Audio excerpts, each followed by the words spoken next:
Hi, and welcome to the latest instalment of the main Automower challenge. Now firstly, apologies. I know a lot of you have been getting quite irate that I haven't given you a regular update. I do apologise. Work, family, life, the universe, you know, the usual stuff's got in the way.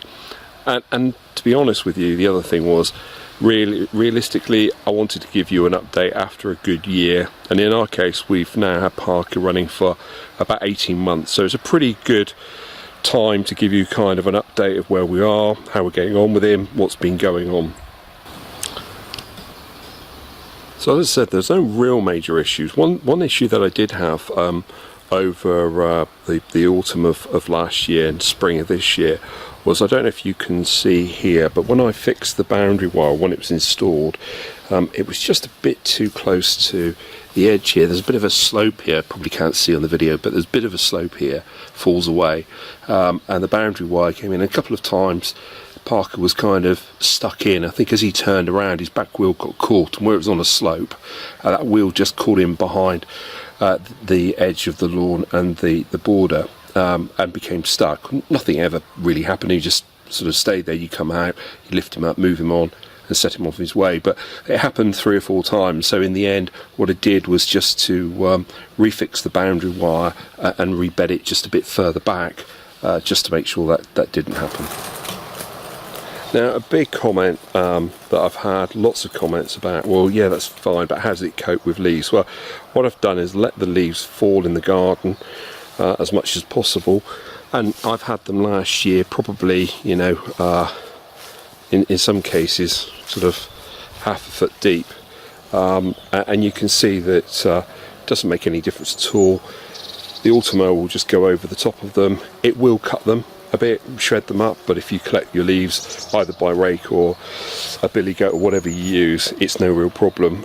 It probably does blunt the blades a bit more than it would do normally, but to be honest with you, I haven't really noticed anything significant. One thing you can see, getting closer, is that the leaves do tend to collect a bit on the back of the Automower. It doesn't actually stop the Automower working, and what you do find, I'll find it in a minute, every so often the actual leaves come off and leave like a rolled strip, but as I say, it doesn't really impact the Automower, as you can see.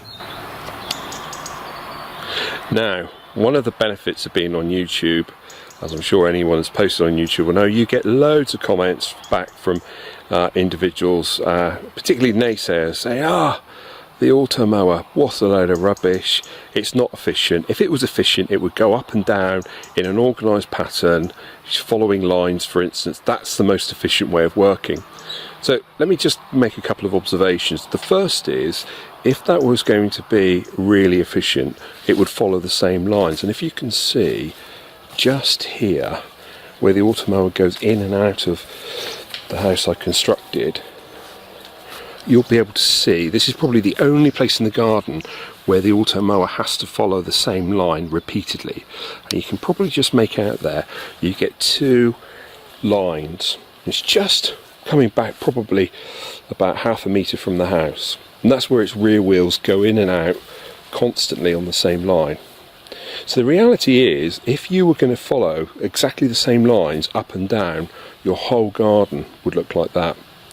The second thing is, the Automower senses what parts of the garden grow fastest at what times of the year. So what you will do is you'll find that the Automower spends a great amount of time over in that part of the garden where it's quite open and the grass grows quite freely, and yet in summer, under the trees where the light's not so prevalent and nor is the water, it spends less amount of time.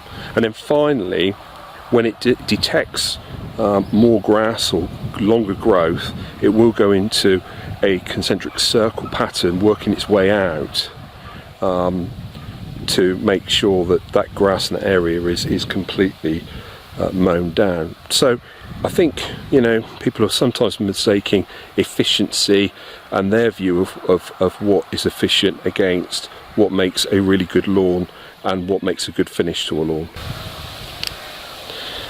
Now, another question that I get constantly asked is one about dog poo. So I'm going to spare you a close-up of one of Guinness's offerings here today, but I've got a Jack Russell. It's not particularly big, and therefore it doesn't really pose much of a problem. We do have a tidy up from time to time, but if we haven't and the Automower rides over it, you don't really see any impact. If you had a much larger dog, it could be a problem, but I can honestly say so far I haven't had that problem myself.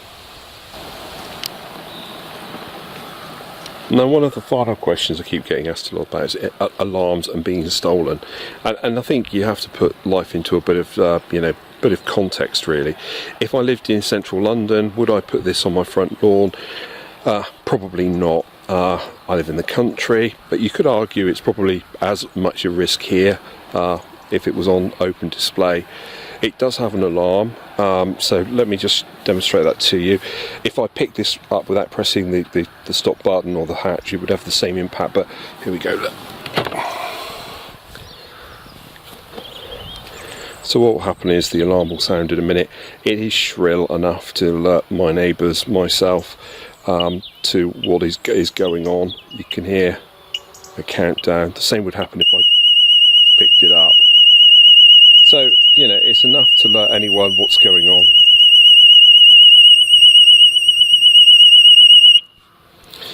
And by the way, before you ask, I have changed the PIN number for the purposes of this this actual demonstration, so I'm not giving everyone my PIN number on YouTube. So that's kind of where we are with that. So as I say, I think you have to put it into context and be aware where you're going to go. But having said that, if I had an ordinary hand mower, would I leave that unattended in a big built up area for everyone to walk past? Probably not. Would I leave a hand mower in my back garden for an hour while I was having a coffee? Absolutely I would. So I think it's just a case of putting it into context, but fully understand that if you do live in an area prone to things being stolen or being pilfered, then it's probably not the right tool for you. So there we have it. I mean, I think that's a pretty good synopsis of where I found. I think finally I would say my enthusiasm to keep the Automower cleaned and the blades changed has waned a little. I used to go out kind of once a week. I can honestly say probably I do it once every 6 weeks now, probably when I change the blades.